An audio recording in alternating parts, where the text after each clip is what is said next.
కుమారి Kumar natural మట్టి పాత్రల తయారీ. ఈ బోనం కుండలు ఇవి మన దగ్గర బోనం కుండలు ఉన్నాయి అన్నట్లు. ఇవి బోనం కుండలు వస్తాయి.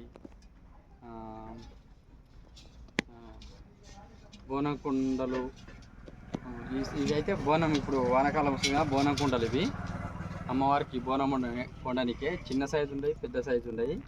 ఒకటి అయితే నేను వీడియో చేసి పెడతాను. బోనం కుండలకు మంచిగా అవుతుంది అన్నట్టు. బోనం కుండల సైజు ఇవి పెద్ద సైజు అనమాట. ఈ లెక్కన ఉంటాయి, పెద్ద సైజు. పట్టువాళ్ళు అంటారు వీటిని, పట్టువాళ్ళు అంటారు. బోనం కుండలు ఇట్లా ఉంటాయి. ఇవన్నీ ఉండయి, చాలా మస్తు ఉన్నాయి. 1000 ఉంటాయి, 1000 పట్టువాళ్ళు ఉంటాయి అన్నమాట. ఓకే అండి, నమస్తే, బాయ్.